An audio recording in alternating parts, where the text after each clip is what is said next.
దేవునికి స్తోత్రం. దేవుని యొక్క పరిశుద్ధ నామములో ప్రభువునందు ప్రియ సహోదరి సహోదరులందరికీ నా వందనములు తెలియజేస్తూ ఉన్నాను. ప్రభు అయిన యేసుక్రీస్తు ఆయన తన వారికి ప్రత్యేకంగా ఒక మాట చెప్పాడు. ఏమనంటే, లోకములో మీకు శ్రమ అన్నాడు. లోకంలో ఎందుకు శ్రమ కలుగుతుంది? అయితే ప్రభువే నా యందు మీకు సమాధానము కలుగునట్లుగా నేను లోకమును జయించి ఉన్నానని కూడా చెప్పాడు. ప్రత్యేకించి ప్రభువునందు ఆయన శిష్యులకు తెలియచేస్తూ ఉన్నాడు, లోకములో మీకు శ్రమ అన్నాడు. ఇంత కఠినమైన మాట విని ప్రభువును వెంబడించడానికి ఈనాడు ఎవరు ధైర్యం చేయట్లేదు. ఏదో దేవుడు అనుకొని ఇంకా అది కూడా పద్ధతి వెంబడిస్తూ వెళ్ళిపోతున్నాం అనుకొని వాళ్ళు సంతృప్తి చెందుతున్నారు. కానీ నిజముగా ప్రభువు చెప్పినట్లు తన అపోస్తలులతో మాట్లాడిన ఆ యొక్క అనుభవాలు ప్రస్తుత కాలం మరి ఎన్ని జరుగుతున్నాయో వారి క్రియలను బట్టి వారి ప్రవర్తన బట్టి మీకే అర్థమవుతుంది. లేరు అని నేను చెప్పట్లేదు, ఖచ్చితంగా ప్రభువును వెంబడించేవారు ఉన్నారు.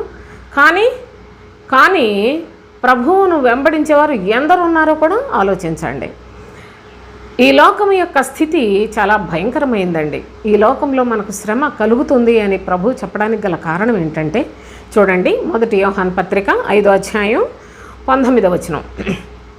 మనము దేవుని సంబంధులము, లోకమంతయు దుష్టుని యందున్నదని ఎరుగుదుము. లోకమంతా కూడా దుష్టునిలో ఉన్నదట. దేవుని యొక్క సంబంధులతో చెప్తున్నాడు ఈ విషయాన్ని. కనుక మనము దేవుని సంబంధులము, లోకమంతయు దుష్టుని యందున్నదట. కాబట్టి లోకములో అందరూ సాతాను యొక్క సంబంధులుగా, సాతాను ఇష్టాన్ని నెరవేర్చువారిగా, సాతాను యొక్క కోరికలు నెరవేర్చుకుని వారిగా అంత చెడుతనంతో నింపబడి ఉంటే భక్తి కలిగిన వారికి లేక దేవుని యొక్క సంబంధులకు శ్రమే కదా ఉంటుంది. కనుక ఇది సత్యం అండి. ఈ లోక జనులకు ఇవి అర్థం కావు. కానీ ప్రభువు మనోనేత్రము తెరిచిన వారు పరలోకం వైపు ఎవరైతే ప్రయాణం చేస్తూ ఉన్నారట్టి వారికి అత్యవసరమైన సంగతులుగా నేను మీకు ఇక్కడ తెలియచేస్తూ ఉన్నాను.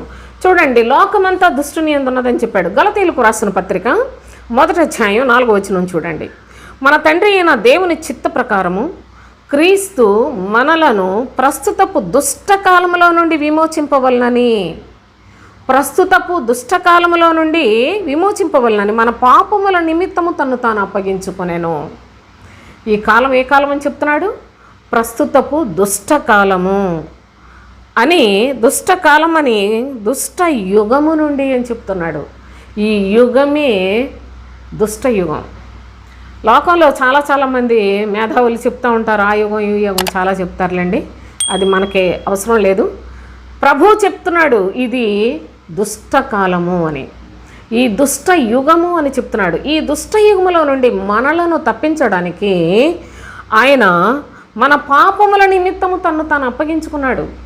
కనుక ప్రభువు ఆయన సిలువ వేయబడిన ఈ యొక్క అనుభవాన్ని ఆలోచన చేసినట్లయితే దేవుని పిల్లల కొరకు వారు ఈ దుష్టునితో ఈ దుష్టకాలములో నశించిపోకుండా వారిని సంరక్షించి వారి యొక్క జీవమును కాపాడుట కొరకు మన పాపముల నిమిత్తము ఆయన తన్ను తానే అప్పగించుకొని ఉన్న అనుభవాన్ని భక్తుడు తెలియచేస్తూ ఉన్నాడు. మత్తయి సువార్త 16వ అధ్యాయం 4వ వచనం. వ్యభిచారులైన చెడ్డతరము వారు సూచక క్రియలను అడుగుచున్నారు. అనగా ఒకవేళ దేవునిలో ఉన్నాము అని చెప్పుకుంటున్నా, దేవుని యొక్క మనుషులుగా ఉన్న చాలామంది దేవుని యొక్క నామములోనే ప్రభు సన్నిధిలో ఎందుకు బ్రతుకుతున్నారంటే వాళ్ళు సూచక క్రియల కొరకు బ్రతుకుతున్నారు. చూడండి, వ్యభిచారులైన చెడ్డతరము వారు సూచక క్రియను అడుగుచున్నారు. ఏదో ఒక గొప్ప కార్యం జరగాలి, ఏదో ఒక మేలు జరగాలి, ఏదో ఒక వింత జరగాలి అని ఈ రోజుల్లో ఎలాగైతే దేవుడిని నమ్ముకొని దేవుడు ఇందుకే ఆయన మాకు ఇది చేస్తే మేము నమ్ముకుంటామని మాట్లాడుతూ ఉన్నారు చూసారా. అసలు ఈ విధంగా సూచక్రియలను ఆశించువారు వారిని గూర్చి ప్రభువు చెప్తున్నాడు, వ్యభిచారులైన చెడ్డతరము వారు అన్నాడు. గమనించండి, లోకమంతా దుష్టుని యందున్నదని దేవుడు తన పిల్లలకు చెప్తూ ఉన్నాడు. ఈ కాలమే, ఈ యుగమే దుష్ట యుగము అని సంఘములకు తెలియచేస్తూ ఉన్నాడు. కాబట్టి ఆయన మన పాపముల నిమిత్తము తన్ను తాను అర్పణ చేసుకొని మీరు దుష్టునితో ఏకీభవించకుండా జీవిస్తారని ప్రభువు తనకు తానుగానే మన మధ్యలో సిలువ వేయబడి ఉన్న అనుభవాన్ని కూడా గమనించండి. ఇక ప్రభు దగ్గరికి వచ్చామని చెప్పుకొని, దేవుని యొక్క పిల్లలమని చెప్పుకొని సూచక్రియలను ఆశించువారు వారు వ్యభిచారులైన చెడ్డ తరము వారు అని తెలియచేస్తున్నాడు. ఇంకా ఏమంటున్నాడంటే, ఎఫెసీలకు వ్రాసిన పత్రిక 5వ అధ్యాయంలో 15వ వచనం చూడండి. దినములు చెడ్డవి అని చెప్పాడు. దినములు చెడ్డవి గనుక మీరు సమయము పోనీయక సద్వినియోగము చేసుకొనొచ్చు, అజ్ఞానుల వలె కాక జ్ఞానుల వలె నడుచుకొనున్నట్లు జాగ్రత్తగా చూచుకొనుడి అని చెప్పాడు. దినములు చూస్తే చెడ్డ దినములు అంటున్నాడు. దినములు చెడ్డవి, యుగము దుష్టయుగము, సాతాను మయమైన యొక్క యుగములో మనం బ్రతుకుతూ ఉన్నాం. లోకము చూసినట్లయితే అంతా దుష్టుని అందున్నదని చెప్తున్నాడు. నేను ఎన్నిసార్లు రిపీటెడ్గా చెప్తున్నానో దయచేసి మీరు మనసును పెట్టి మన స్థితి ఏంటో తెలుసుకోనండి. క్రైస్తవ జీవితాన్ని ఏ విధముగా విజయోత్సవంతో ముగించుకోవాలో నేర్చుకోవటానికి ఇన్ని మార్లు చెప్తున్నాను సోదరులారా. అంతేకాకుండా ప్రభువు ఈ తరమును చూస్తే వ్యభిచారులైన చెడ్డ తరము వారు అంటున్నాడు.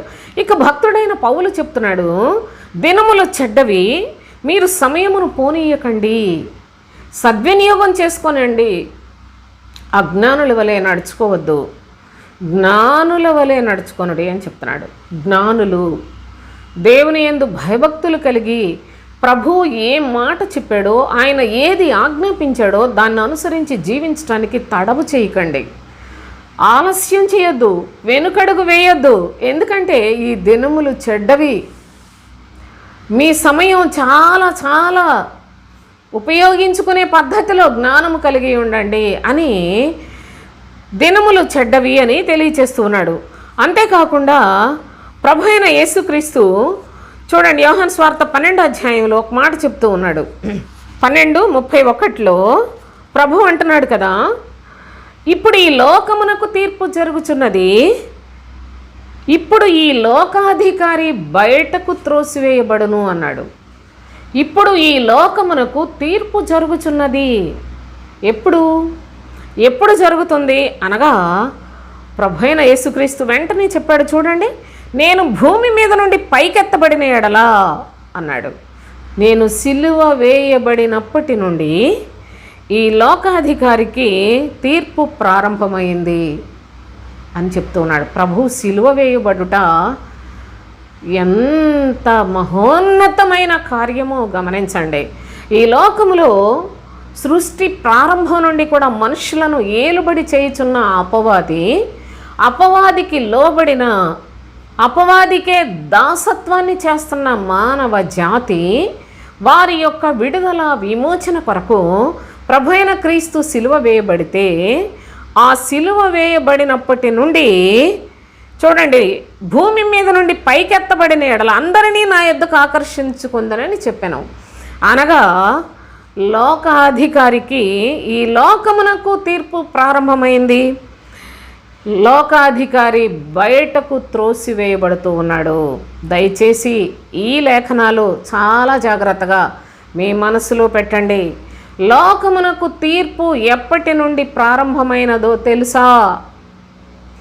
ఈ లోకమునకు తీర్పు ప్రభువు సిలువ వేయబడినప్పటి నుండి ప్రారంభమైంది. ఇప్పుడు ఈ లోకమునకు తీర్పు జరుగుచున్నది. ఈ లోకాధికారి బయటకు త్రోసివేయబడును. లోకాధికారి అనగా సాతాను బయటకు అనగా వాడిక దేవుని యందు విశ్వాసముంచిన వారిలో నుండి వెళ్ళగొట్టబడతాడు అని చెప్తూ ఉన్నాడు. సిలువ మనకు జీవాన్ని ఇచ్చిందండి. సిలువ మనలను పరిశుద్ధులుగా చేస్తుంది సోదరులారా. కనుకనే సాతాను అక్కడ ఉండలేడు. అందు నిమిత్తమే ప్రభువు చెప్తున్నాడు, ఈ లోకాధికారి బయటకు త్రోసివేయబడును అని స్పష్టంగా చెప్పాడు ప్రభు. మీలో ఎందరు విశ్వసించుచున్నారో, ఎంతమందికి ఈ యొక్క వాక్యము అనుభవపూర్వకముగా మీ జీవితంలో జరుగుతూ ఉందో, మీరు మీ జీవితంలో ప్రభువు కృపను మీరు పొంది ఉన్నారో ఆలోచన చేసుకోనండి. ప్రభువు సిలువ వేయబడినప్పటి నుండి లోకమునకు తీర్పు ప్రారంభమైంది. అంతేకాదు, ప్రభువు సిలువ వేయబడినప్పటి నుండి ప్రభువునందు విశ్వాసం ఉంచిన వారిలో, అనగా సిలువ యందు విశ్వాసం ఉంచిన వారిలో సాతానుడు ఇక వాడి యొక్క అధికారం ఏది కూడా ఉండదు సోదరులారా. వాడు బయటికి త్రోసివేయబడతాడు అని యేసయ్య చాలా తేటగా తెలియచేస్తూ ఉన్నాడు. చూడండి, మార్కు సువార్త 7వ అధ్యాయం 20వ వచనం నుంచి చదువుదాం. మనుష్యుల లోపల నుండి బయలు వెళ్ళునది మనుష్యుని అపవిత్రపరచును. మనుష్యుల లోపల నుండి బయలు వెళ్ళునది మనుషులను అపవిత్రపరుస్తుందట. లోపల నుండి అనగా మనుష్యుల హృదయముల్లో నుండి దురాలోచనలు, జారత్వములు, దొంగతనములు, నరహత్యలు, వ్యభిచారములు, లోభములు, చెడుతనములు, కృత్రిమము, కామవికారము, మత్సరము, దేవదూషణ, అహంభావము, అవివేకము, ఇవన్నీ కూడా వస్తాయి. ఈ చెడ్డవన్నీ లోపల నుండి బయలు వెళ్ళి మనుష్యుని అపవిత్రపరచునని చెప్పాను. ఈ చెడ్డవన్నీ కూడా మనుషుల యొక్క హృదయములో గూడు కట్టుకొని ఉన్నాయి, మనుషుల యొక్క హృదయములో నివాసం చేస్తూ ఉన్నాయి. మనుషులు వీటికి మాత్రమే బానిసలు. వేటికి అనగా చెడ్డవాటికి. ఏంటి ఈ చెడ్డవి? ఇవన్నీ కూడా మానవ హృదయం ఎంత భరిస్తుందో చూడండి. చెడ్డవాటిని భరించటానికి మానవ హృదయం తప్ప ఈ లోకంలో ఏది భరించలేదు అసలు. మనుషులు అందుకే ఎంత చెడు కార్యాలైనా చేయగలరు. ఎంత భయంకరమైన క్రూరత్వముతో, వికృతమైన మనస్తత్వాలతో, చేయకూడని పనులు, సిగ్గుమాలిన పనులు, అసహ్యమైన పనులు అన్నీ కూడా మానవ హృదయములో ఎంత భద్రంగా ఉన్నాయో దయచేసి ప్రభు అయిన యేసుక్రీస్తు చెప్పిన మానవ హృదయ స్థితిని గమనించండి. మానవ హృదయము చెడ్డది. ఈ చెడ్డవన్నీ నివసించేది హృదయములోనే. హృదయము లోపల ఉంటుంది కనుక ఎవరికి కనిపించదు. కనుక లోపలనున్నవి కనిపించేది ఒక్క ప్రభువుకు మాత్రమే. కనుకనే ఆయన లోపల నుండి అనగా మనుష్యుల హృదయములో నుండి ఎంత చెడ్డ సరుకు బయటకు వస్తుందో దయచేసి మీరు చూసినట్లయితే, దురాలోచనలు అన్నీ లోపలే ఉంటాయి, బయటికి చాలా మంచిగా కనిపిస్తారు. జారత్వములు బయటికి చాలా ఎంత క్రమంగా పెరుగుతున్నారో అనుకుంటారు. లోపల అన్నీ పాపపు ఆలోచనలే. లోపల అన్ని హృదయంలో ఉండేదంతా కూడా చెడుతనమే, అంతా నటనే సోదరులారా. చూడండి, దొంగతనములు చిన్న నాటి నుండి కూడాను మానవ జీవిత యాత్ర ఎంత దుర్బలమైనదో, మానవ హృదయము ఎంత చెడ్డదో ఆలోచన చేయండి. దొంగతనములు, నరహత్యలు అంటే ఇవి అందరూ వరుసపెట్టి చంపేసుకుంటున్నారా ఏంటి, ఇలాంటి మాటలు ఉన్నాయి అనుకుంటారేమో. నరహత్యలు, ఒక మంచి వ్యక్తిని తప్పుగా మాట్లాడటం కూడా నరహత్యే. నేను అవన్నీ వివరించి చెప్తే ఎంత పరిశుద్ధ గ్రంథంలో ఎన్ని వాక్యాలు చెప్పాలో ఎంత సమయం తీసుకుంటుందో. నరహత్యలు, వ్యభిచారములు, వ్యభిచార సంబంధమైన మనసులు, వ్యభిచార సంబంధమైన కోరికలు. చూడండి, వీటిని ఏమని చెప్తాడంటే వేశ్యాగమనములు మొత్తం అంతా కూడా అసభ్యకరమైన ఆలోచనలతోటి అంతా. వీటికి మళ్ళీ ప్రేమలని పేరు, చెత్త ప్రేమలు. వీటిని ప్రేమించటం తప్పు కాదని చెప్పుకునే పెద్దోళ్ళు మళ్ళీని. ఈ దరిద్రం అలాంటి వాళ్ళు ఎవ్వరి కుటుంబం కూడా నిలబడదు, ఎవ్వరు పూర్తిగా కలిసి ఉండరు సోదరులారా. చూస్తున్నాగా సమాజంలో 3 పెళ్ళిళ్ళు, 4 పెళ్ళిళ్ళు, 5 పెళ్ళిళ్ళు, ఇంకా తిరుగుళ్ళు అయితే అంతం లేని తిరుగుళ్ళు. ఇవన్నీ మానవులు, లోకంలో మనుషుడుగా పుట్టిన ప్రతి వ్యక్తి, స్త్రీ కానీ పురుషుడు కానీ అందరి హృదయాల్లో ఈ చెడ్డ లక్షణాలన్నీ కూడా తెస్టేసుకొని మనుషులను బానిసలుగా చేసుకున్న బ్రతుకు. ఇదంతా అపవాది యొక్క నిలయం. మానవ హృదయం అంటే సాతాను యొక్క నివాసం. అంతేకాదు, కృత్రిమమును, కామవికారమును, అన్ని రకాల చెడుతనములు, లోభములు, మరి లోపల ఉండే అన్నీ కూడా చెడుతనములే. కృత్రిమము అంత కనిపించేది ఒకటి, లోపల ఒకటి ఉంటుంది. ఇది కృత్రిమము. మనుషులకు కనిపించే వేషం ఒకటి, మనుషుల మధ్యలో మాట్లాడే భాష ఒకటి, వాళ్ళ ఆలోచన ఒకటి, వేరే ఆలోచనలు, వాళ్ళ కోరికలేమో చాలా చాలా చాలా స్వార్థపూరితంగా ఉండి బయటికి ఏదో ఒకటి మంచి చేసినట్టు సమాజానికి మాట్లాడే, లోకంలోనూ అలాంటి మనుషులే, ఈనాడు దేవుని మనుషులని చెప్పుకుంటున్న వాళ్ళు అలాంటి బ్రతుకులే. టోటల్గా అందరి హృదయాలు కూడా చెడ్డవే సోదరులారా. చూడండి, కృత్రిమము, కామవికారము, కామవికార చేష్టలు, మత్సరము, దేవదూషణ, అహంభావము, అవివేకము, ఇవన్నీ కూడా చెడ్డవి. మనుషుల హృదయము చెడ్డది. మనుషుల హృదయములోనే చెడుతనములు నిలయమై ఉన్నవి. కనుక అసలు మనుష్య జాతికి లోకములో ఎక్కడైనా నిలబడి ఒక మంచి మాట వినటానికి అవకాశం లేనంత భయంకరమైన పరిస్థితుల మధ్యలో నిజముగా ప్రభువుని అంగీకరించిన వారు బ్రతుకుతూ ఉంటే వారికి శ్రమ కలుగుతుందండి. అంతేకాదు, మానవ హృదయము చెడ్డదని చెప్పాడు కదా. ఇంకా ఏమంటూ ఉన్నాడంటే ప్రభు, మత్తయి సువార్త 23వ అధ్యాయం 26వ వచనం చూడండి. గ్రుడ్డి పరిసయుడా, గిన్నెయు పళ్ళెము వెలుపల శుద్ధి అగునట్లుగా ముందు వాటి లోపల శుద్ధి చేయము అని చెప్పాడు. బోధకులు కూడా బయటికి శుద్ధిగా కనపడతారు, కానీ వాళ్ళ లోపలంతా అపవిత్రతే, వాళ్ళ లోపలంతా చెడుతనమే ఉంది అనేసి ప్రభు సత్యవంతుడు సోదరులారా. ఏ మనుష్యుడు కూడా ఆయనకు మరుగై ఉండలేడు. ప్రతి వారి బ్రతుకును చెప్పేది కనుకనే ఇది పరిశుద్ధ గ్రంథం. పరిశుద్ధుడు కనుక ఈ గ్రంథకర్త ఆయన ఏ మనుషుల యొక్క చెడుతనాన్ని కూడా ఉపేక్షించడు. కనుక ఎలాంటి పరిస్థితులు, ఎంత భక్తులుగా ఉన్న వాళ్ళు చెడుతనం చేసినా కూడా నీ వ్రాసి పెట్టాడు. అందుకే పరిశుద్ధ గ్రంథం అని ఈ గ్రంథమునకు పేరు.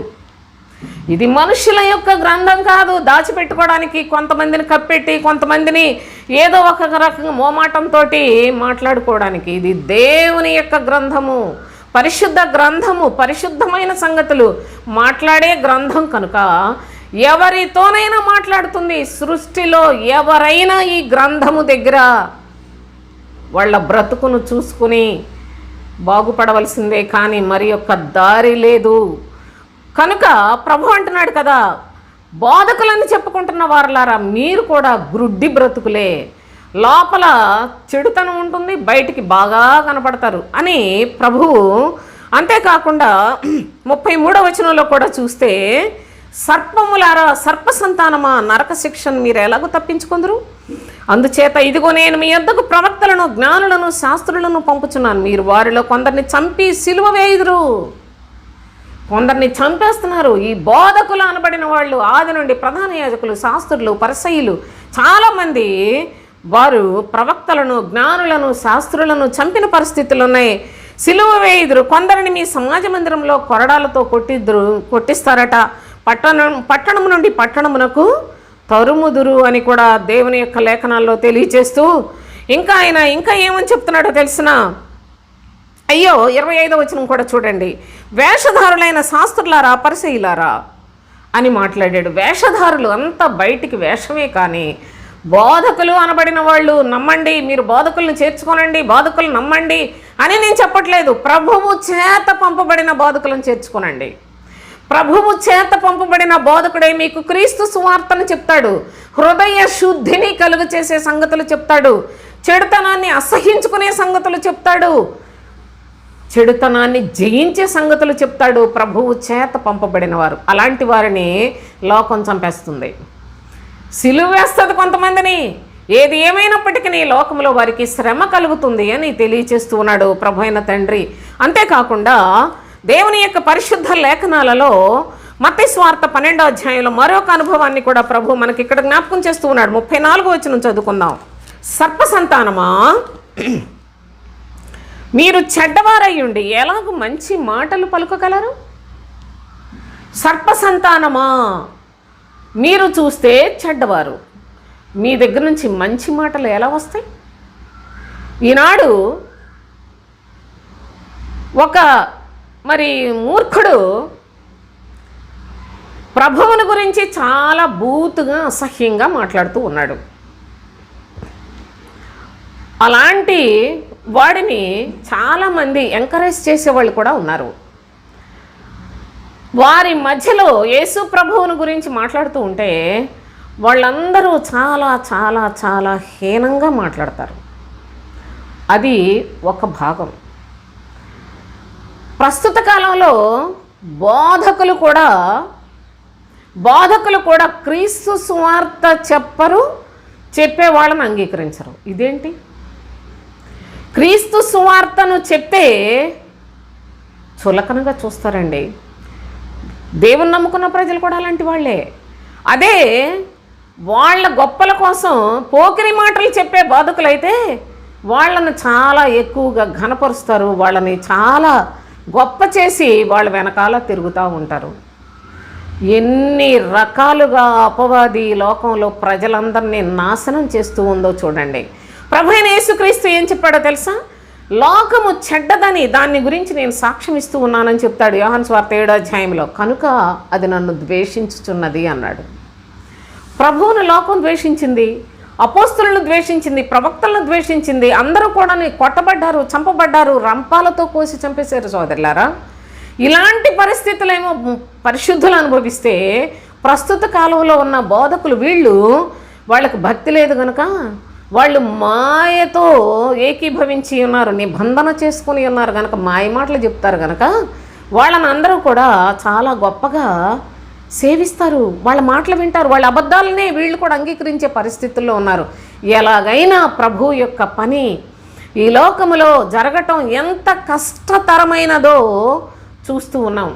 ప్రభు కొరకు ధైర్యంగా నిలబడి మాట్లాడే మనుషులు ఎవరైనా ఉంటే వాళ్ళ మీద కక్ష పట్టి వీళ్ళని కనబడకుండా చెయ్యాలి అనేసి సమాజంలో వాళ్ళను కనీసం ఎలాగ చనిపోయాడో కూడా తెలియకుండా ఈ మధ్యకాలంలోనే సహోదరుడు చనిపోయిన పరిస్థితి మనం చూస్తున్నాం. చనిపోయినా చంపబడినా అసలు ఎలాగ చనిపోయాడన్న రహస్యం కూడా బయటికి రానంత పగడ్బందీగా ఎంత ప్లాన్డ్గా ఆయన మరణం ఒక రహస్యంగానే ఉండిపోయిందో చూసారా? ప్రభువుకు తెలుసు, అనుభవించిన వ్యక్తికి తెలుసు, చంపిన వారికి మాత్రమే తెలుసు, ఇంకెవరికి తెలియదు కదా. ఎన్ని రకాల దర్యాప్తులు చేసినా ఏది కూడా నిజము బయటికి రాకుండా ఎంత మేనేజ్ చేస్తున్నారో కూడా మనం చూస్తున్నాం సోదరులారా. కనుక దేవుని యొక్క సత్యాన్ని తెలియచేస్తే లోకం బ్రతకనివ్వదు, చంపేస్తుంది. లోకములో ఉన్నదంతా అపవాది యొక్క అధికారమే. ఈ లోక అధికారి వాడు కనుకనే వాడి అధికారంలో మనుషులందరూ కూడా ఏ విధముగా చెడిపోయిన పరిస్థితులు, ఏ విధముగా మానవ జాతి అంత మానవత్వమే లేకుండా అయిపోతున్న పరిస్థితులు. అసలు ఇప్పుడు ఈ యూట్యూబ్లో చూస్తుంటే తండ్రులు పిల్లలు పాపాలు చేయటం ఏంటో, లోకంలో ఒక అమ్మాయిని పట్టుకుపోయి ఎక్కడికో పట్టుకుపోవడం, చంపేయడం ఏంటో, అది బహు క్రూరత్వంతో ఎంత దౌర్భాగ్యపు స్థితి లోకంలో రోజు రోజుకి విస్తరించిపోతూ ఉందో దయచేసి మీరు చూడండి. ఒకళ్ళు చూసి ఒకళ్ళు వచ్చి ఎందుకు ఈ చెడుతనం అనుకోవట్లా, రెచ్చిపోతా చెడుతనాన్ని చేస్తున్నారు. ఈ చెడిపోయిన పరిస్థితులన్నిటి మధ్యలో దేవుని యందున్న వారు బ్రతుకుట ఎంత జాగరూకులై, ఎంత వివేకవంతులై, ఎంత భయభక్తులతో జాగ్రత్త పడి బ్రతకవలసిన పద్ధతులను ప్రభు మనకి బోధించాడో ఎన్ని లేఖనాలు ఉన్నాయండి. జాగ్రత్త అని ఎన్ని సందర్భాల్లో విశ్వాసులను ప్రభువు అనగా తన బిడ్డలకు తండ్రి ఏ విధముగా కాపుదల, భద్రత, ఆహారము, దానిలోనూ సమృద్ధిగా జీవించే పరిశుద్ధ జీవితానికి అలవర్చుకునే విధానాలు, ఎంత మంచి సత్క్రియలతో బ్రతకాలో ప్రభు అయిన తండ్రి మనల్ని ఎంత పోషిస్తున్నాడో తెలుసా నా ప్రియ సహోదరులారా. ఎన్ని విధాలుగా సాతాను ఈ లోకంలో మనుషులను నాశనం చేస్తుందో వాటన్నిటినీ అధిగమించే దైవ జ్ఞానమును లేఖనముల్లో భద్రపరిచాడండి. ఇంత పదిలంగా మన కొరకు దాచిపెట్టాడు సోదరులారా ఈ లేఖనములు. కనుకనే ప్రభువు యొక్క కార్యాలు ఎంత గంభీరమైనవో జ్ఞాపకం చేస్తూ దేవుని యొక్క ప్రజలని చెప్పుకుంటున్న వారు కూడా సర్ప సంతానముగా ఉన్నారు. వాళ్ళు ఏం చెప్తున్నారు చూడండి, మీరు చెడ్డవారయ్యుండి ఎలాగో మంచి మాటలు పలకగలరు, హృదయము నిండియుండు దానిని బట్టి నోరు మాటలాడును కదా. మాటల్ని అక్కడికక్కడే మార్చి పడేస్తారు. ఈ లోకంలో మనం చూస్తున్నాం, ఈ మీడియాను చూడండి, ఎన్ని అబద్ధపు మాటలో, ఎంత మోసకరమైన మాటలో. అసలు ఇక్కడ ఒక మంచి మాట మాట్లాడుతూ ఉంటే దానిని పూర్తిగా వక్రీకరించి ఆ మంచి మాట మాట్లాడిన ప్రభువైన యేసుక్రీస్తును కించపరిచి ఈ లోకములో మంచితనం అనే దానికి చోటు ఉండకూడదు అని దుష్టుడు వాడి సంబంధులందరూ కూడా ఈ పనిలోనే ఆరితేరిపోతూ ఉన్నారు. దినదినము చెడు క్రియలతోటే నింపబడుతున్న లోకములో చెడుతనములో ఆరితేరిపోతూ ఉన్నారు. అయ్యో పాపం అమ్మాయికి అలాగా చేశారంట, ఇదెంత అన్యాయం అనుకున్న వాళ్ళు లేరు. అలాగనే అమ్మాయిలు మంచివాళ్ళని నేను అంటలేదు. మొత్తం అంతా మానవ హృదయమే చెడ్డది. అసలు ఈ రోజుల్లో ఎవరి గురించి విన్నా మంచితనం అనేది దొరుకుతుందా అనే అంత భయంకరమైన పరిస్థితుల మధ్యలో మన యొక్క దినములు గడుపుచూ ఉన్నాం. అయితే ఇలా చేయకూడదు అని ఆలోచించే మనసు కాదు. వాళ్ళు అలా చేశారు కదా, వాళ్ళు నలుగురు కలిసి పాడు చేసి చంపేశారట. మనం ఈసారి ఇంకొక ఇద్దరిని వేసుకొని ఆ విధంగా చేద్దాం అనుకునే అలాంటి చెడుతనము విస్తరించడానికి గల కారణము దుష్టుడు ఏలుబడి మాత్రమే. వాడు కూడా తన యొక్క బలాన్ని దినదినానికి పెంచుకుంటూ వస్తూ ఉన్నాడు. సోదరులారా, మొన్న ఇద్దరు నా మాట విన్నారు, ఈరోజు 10 మంది వింటున్నారు, రేపు లక్షల మంది వింటారు. ఇది అపవాది ఆది నుండి కూడాను, ఆదాము హవ్వల నుండి కూడా వాడు తన సంఖ్యను విస్తరింప చేసుకొని అందరినీ దేవుని కృపకు అపాత్రులుగా చేస్తూ ఇంత భయంకరంగా లోకాన్ని పరిపాలన చేస్తూ ఉంటే, ఈ లోకంలోనికి ప్రభువైన యేసుక్రీస్తు శరీరధారిగా వస్తే ఆయన పుట్టలేదంటాడు ఒకడు, ఆయన దేవుడు కాదంటాడు ఒకడు, ఆయన తండ్రి ఎవరు అంటాడు, అసలు ఆవిడ ఎంత చెడ్డదంటాడు. ఎన్ని మాటలండి వింటున్నావు, అన్నీ వినడమే. సోదరులారా, నువ్వెందుకు ఇలా అన్నావు, ఇలా మాట్లాడకూడదు అని జడ్జిమెంటు ఇక్కడ ఎవరికి ఇవ్వడానికి అయ్యేది కాదు. ఈ లోకములోనే ఎంత చెడుతనం ఉందో. అందుకే నేను మొత్తం మీకు లేఖనములలో ప్రభువు లోకము గురించి ఏం చెప్పాడో, ఈ లోకము, ఈ తరము, ఈ దినములు, ఈ యుగము మొత్తం చెడ్డవే. మానవ హృదయం పోనీ ఏమన్నా ఎక్కడైనా మంచితనం ఉంటుందా? మానవ హృదయం తీవ్రంగా చెడిపోయి ఉన్నది. ఇక బోధకులు దేవుని దగ్గరికి వెళితే అక్కడ మంచి మాటలే ఉన్నట్టు వాళ్ళ హృదయంలో కూడా చెడుతనమే ఉంది, బయటికి వాళ్ళు నటన చేస్తున్నారని చెప్పేశాడు. మరి ఎటు చూసినప్పటికీ కూడా అంత చెడుతనమే అని తెలియచేస్తూ ఉన్న ప్రభు యొక్క లేఖనములలో ఇంకా చెప్తున్నాడు కదా, మీరు చెడ్డవారయ్యండి మంచి మాటలు ఎలాగూ పలుకగలరు, హృదయము నిండియుండు దాన్ని బట్టి నోరు మాటలాడును కదా.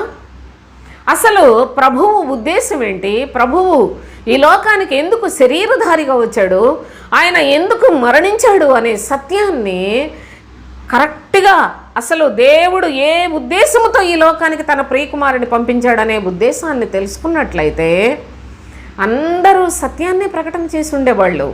కానీ బైబిల్లోనే అబద్ధ బోధకులు వస్తారు, వాళ్ళందరూ అసత్యవర్తనులు, వాళ్ళందరూ కూడా దారి తప్పించువారు, వాళ్ళు గొర్రె చర్మములు కప్పుకుంటారు, కానీ క్రూరమైన తోడేళ్ళు వాళ్ళల్లో ఉన్నాయి అని చెప్పి ప్రభువే చెప్పాడు కదా. ఎంత అబద్ధ బోధకులు వస్తారు అని ప్రభు చెప్పకపోతే మనకు తెలియదు కదా.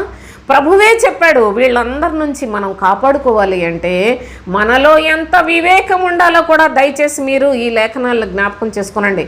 మీరు విన్నా వినకపోయినా నా దేవుడు ఈ సత్యాన్ని చెప్పినందుకు నేను నా యొక్క ఆత్మకు తగిన జీతాన్ని నా ప్రభువు సిద్ధపరిచే ఉంచాడు. సోదరులారా, ఈ లోకంలో ఏది చూసినా వ్యర్థమే. ఆయన ప్రతి వానికి వాని క్రియల చొప్పున నేను జీతం ఇవ్వడానికి సిద్ధంగా ఉన్నానని ఎలాగూ చెప్తూ ఉన్నాడు. తగిన కాలమందు నా ప్రభువు నన్ను తన కృపలో జ్ఞాపకం చేసుకుంటే నాకు అంతే చాలు సోదరులారా, ఈ లోకంలో ఏది అక్కర్లేదు. అయితే దేవుని యొక్క చిత్తానుసారంగా ప్రభువే అంటున్నాడు, హృదయం నిండియుండు దాన్ని బట్టి నోరు మాట్లాడును కదా. సజ్జనుడు తన మంచి ధననిధిలో నుండి సద్విషయములు బయటకు తెస్తాడు. అయితే దుర్జనుడు తన యొక్క చెడ్డ హృదయంలో నుండి, వాడిది ధననిధే, ఆ చెడ్డ హృదయము అది చెడు మాటలతో నిండిన ధనం, ఆ చెడ్డ ధననిధిలో నుండి దుర్విషయములు తెచ్చును. కనుక నేను మీతో చెప్పునదేమనగా మనుష్యులు పలుకు వ్యర్థమైన ప్రతి మాటను గూర్చి విమర్శ దినమున లెక్క చెప్పవలసి ఉన్నది అన్నాడు. దేవుని యొక్క మాటలు జ్ఞాపకం చేసుకోనండి. చెడ్డ ధననిధి కలిగిన వాడు నీకు బోధకుడైతే నీ బ్రతుకేంటి? శరీర సంబంధమైన మాటలు చెప్పేవాడే నీ బోధకుడైనట్లయితే నీ పతనము శీఘ్రము అని ప్రభువు చెప్తున్నాడు. శరీర సంబంధులు ఆత్మ సంబంధులు అని దేవుని దగ్గర ఉన్నవారిని విడగొడుతూ ఉన్నాడు. శరీర సంబంధమైన మనసు మరణము, ఆత్మానుసారమైన మనసు జీవమును సమాధానమునై ఉన్నదని చెప్పాడు. అంత చక్కగా విభాగించి అపోస్తుల ద్వారా ప్రకటన చేసి, రోమపత్రిక 8వ అధ్యాయం చదువుకోండి మీరు, ఇంత చక్కగా చెప్పినప్పటికీ మళ్ళీ శరీరాశలనే బోధిస్తూ శరీరాశల కొరకే ప్రార్థనలు చేస్తూ ఉండటం అనేది దేవుని చిత్తమో కాదో గ్రహించండి. శరీరము కేవలము నిష్ప్రయోజనమని చెప్పిన ప్రభువు యొక్క సన్నిధిలో దొంగ మాటలకు చోటు ఉన్నదా సోదరులారా? శరీర సంబంధమైన మాటలన్నీ వ్యర్థమైన మాటలే కదా. శరీర సంబంధమైన ప్రార్థనలు, దీర్ఘ ప్రార్థనలు, సంత వీధుల్లో ఆ వందనాలు కోరుకునే ఈ దొంగ బోధకుల విషయంలో ఒకసారి ఆలోచించండి. అయితే దేవుని యొక్క మహాకృప చేత ప్రభువు చెప్తూ ఉన్నాడు, ఆయన యొక్క కనికరమును మనకు అనుగ్రహించి వీటన్నిట్లలో నుంచి బయటికి రావాలని తండ్రి అయిన దేవుడు ఆయన కృపచేత మనలను జ్ఞాపకం చేసుకుంటూ ఉన్నాడు. మీ ఎఫెసీ పత్రిక 4వ అధ్యాయం 22వ వచనం చదువుకుందాం. కావున మునుపటి ప్రవర్తన విషయంలోనైతే మోసకరమైన దురాశల వలన చెడిపోవు మీ ప్రాచీన స్వభావమును వదులుకొని, మనుషుని యొక్క స్వభావము చెడిపోయింది. ప్రాచీన స్వభావము అనగా మీరు ప్రభు దగ్గరకు రాక మునుపు మీ హృదయ స్థితి ఎలాగున్నదో గమనించండి. మీ బాడీలో, మీ శరీరంలో ఉన్న రక్తముల అంతటిలో కూడా, రక్తములో మాంసములో అంత ఇమడ్చబడి ఉన్నది ఒక స్వభావము. ఆ స్వభావము కూడా చెడిపోయినదే అన్నాడు.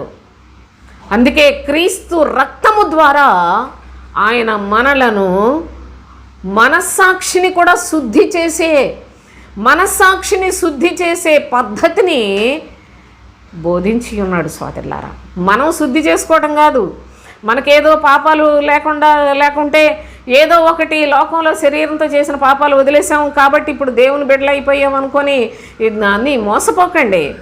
మన శరీరములో ఉన్న, మన రక్తము మాంసములో దాగి ఉన్న స్వభావము, మన పుట్టుకలోనే మనతో వచ్చిన ఈ స్వభావము చెడ్డది. ఈ చెడ్డ స్వభావానికి సిలువ వేసుకునే పద్ధతిని చెప్పాడు ప్రభువైన యేసుక్రీస్తు సిలువ ద్వారా.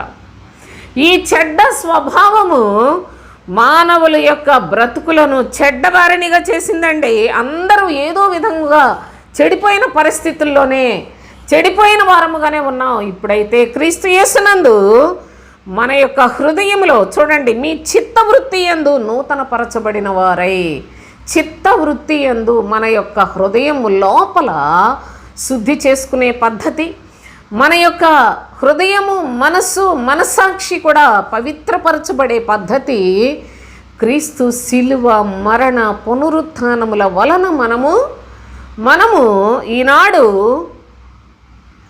ఆయన కృప ద్వారా, ఆయన కృప పొందిన వారమై ఉండి పరిశుద్ధంగా బ్రతకటానికి వీలు కలిగింది. అంతేకాదు నీతియు యథార్థమైన భక్తియు కలవారై, నీతి యథార్థమైన భక్తి కలవారు. దేవుని పోలికగా ఇప్పుడు మనము సృజింపబడిన నవీన స్వభావమును ధరించుకోవాలి. ఇది క్రైస్తవ్యం అంటే, ఇది క్రీస్తు బిడ్డల యొక్క లక్షణం. ఇది దేవుని యొక్క పిల్లలని చెప్పుకొని మీ హృదయముల్లో మార్పు లేకుండా అలవాటు ప్రకారముగా దేవుడు దేవుడు అనుకొని తిరుగుతున్న పరిస్థితులను చూసి ప్రభువు జాలిపడుతూ ఉన్నాడు. సోదరులారా, మీరు భక్తి కలిగిన వారు అనుకుంటున్నారు, కానీ ప్రాచీన స్వభావము మీలో ఉంది.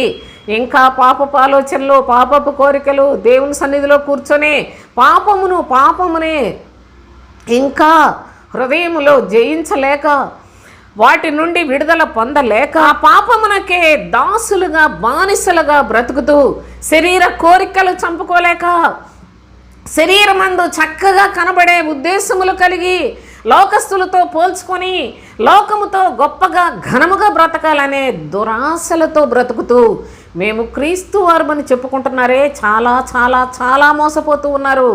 ప్రభు మిమ్మల్ని మోసగించకుండా దయచేసి మేల్కొనండి నా ప్రియ సహోదరి సహోదరులారా. ప్రాచీన స్వభావమును వదులుకొని మన చిత్తవృత్తి యందు నూతన పరచబడి ఉండాలి. మన మనస్సులో నూతనమైన మనస్సు కలగాలి. మన యొక్క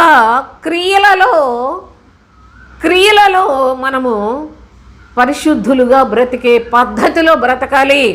అంతేకాదు నీతియు యథార్థమైన భక్తియు కలవారై దేవుని పోలికగా సృష్టింపబడిన నవీన స్వభావమును ధరించుకోవాలి. దేవుని పోలికలోనికి మనము సృష్టింపబడిన వారమై ఉండాలి.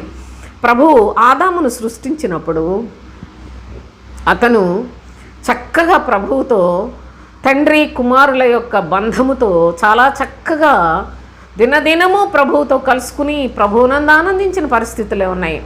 దేవుని యొక్క ఆజ్ఞను ఎప్పుడైతే మీరిపోయి ఉన్నారో వెంటనే దేవునితో కనెక్షను తెగిపోయిందండి. దేవునితో అనుబంధం పోగొట్టుకున్నారు సోదరులారా. దేవుని యొక్క దయను పోగొట్టుకొని త్రోసివేయబడి అపవాదికి చిక్కిపోయిన పరిస్థితులు చూస్తున్నాం. ఆ యొక్క అపవాది వాడు ఆది నుండి మోసగాడు, నరహంతకుడు, అబద్ధికుడు. వాడి యొక్క నీడలోనే ఈ లోకమందు మనుషులందరూ కూడా అపవాదిలో పడిపోయి ఉన్నది. లోకమంతా దుష్టుని యందు పడి ఉన్నదని చెప్పాడు. అందుకే భక్తుడు, లోకమంతా దుష్టుని యందు పడి ఉన్నది. మనము దేవుని పిల్లలమై ఉన్నాం. మనము దేవుని కొరకు జీవించాలి. మనము లోకస్తుల వలె బ్రతకూడదు. లోక సంబంధమైన అధికారి అయిన అపవాదికి లోబడకూడదు. అపవాదిని ఎదిరించుడి, వాడు మీ యొద్ద నుండి పారిపోవును అని చెప్తాడు యాకోబు భక్తుడు. కనుక దేవుని యొక్క లేఖనాలలో మన యొక్క జీవితాన్ని బహు జాగ్రత్తగా బ్రతకటానికి ప్రభువు ఎన్ని విధాలుగా చెప్పాడు చూడండి. ప్రస్తుత కాలము దుష్ట కాలం అని చెప్పాడు. ప్రస్తుత యుగము దుష్ట యుగము అని చెప్పాడు. ప్రస్తుత కాలమందు ఈ తరము వారందరూ కూడా వ్యభిచారులైన చెడ్డ తరము వారే సూచిక క్రియల కోసం నా సన్నిధిలో ఉన్నారు అని చెప్తూ ఉన్నాడు. మనుషుల హృదయము చెడ్డది, మనుషుల స్వభావం చెడ్డది, బోధకులు చెడ్డవారు. బోధ చేసేవాళ్ళు లోకములో ఉన్న వాళ్ళందరితో పాటు ఇంత కుయుక్తితో బ్రతుకుతున్న అబద్ధ బోధకుల యొక్క బ్రతుకులను చూడండి. మానవ స్వభావము చెడ్డదని చెప్తున్నాడు. అంతేకాదు చివరిగా ఒక మాట చెప్పి నేను ముగించేస్తాను. 1 యోహాను పత్రిక 3వ అధ్యాయం 12వ వచనం. మనము కయీను వంటి వారమై ఉండరాదు, వాడు దుష్టుని సంబంధి అయి తన సహోదరుని చంపెను. మనము కయీను వంటి వారమై ఉండరాదు. ఆది యందు ఎవ్వరూ లేరండి, లోకమే లేదు ఇంకప్పటికీ. మనము కయీను వంటి వారమై ఉండరాదు. తన సహోదరుడు హేబేలును చంపాడు కయీను. వాడు దుష్టుని సంబంధి అని చెప్పాడు. సోదరులారా, దయచేసి ఈ లేఖనాలను మీరు గమనించాలి. వాడు దుష్టుని సంబంధి తన సహోదరుని చంపెను. వాడు అతనిని ఎందుకు చంపెను? తన క్రియలు చెడ్డవియు, తన సహోదరుని క్రియలు నీతి గలవియునై ఉండుట వలననే కదా. హేబేలు క్రియలు నీతి కలిగిన క్రియలు, కానీ కయ్యను యొక్క క్రియలు దుష్టుని సంబంధి గనుక చెడ్డ క్రియలే చేసేవాడట. ఆ చెడ్డ క్రియలు చేసేవాడు మంచి క్రియలు చేసేవాడిని బ్రతకనివ్వడు. ఇది క్రైస్తవుడు ప్రతి ఒక్కరూ తెలుసుకోవలసిన ఒక ఫార్ములా లాంటిది. దేవుని యొక్క సంబంధిని లోకము బ్రతకనివ్వదు. నిజముగా దేవునితో, దేవుని యొక్క ఆత్మ కలిగి, దేవుని కొరకే జీవించే వారిని లోకము ద్వేషిస్తుంది, అంతేకాదు చంపేస్తుంది సోదరులారా. దుష్టుని సంబంధులు లోకమంతా నిండిపోయి ఉన్నారు, క్రైస్తవ్యములో నిండిపోయి ఉన్నారు. చాలామంది వారి వారి యొక్క మరణాల్లో కూడా రకరకాల మరణాలు ఉంటాయి.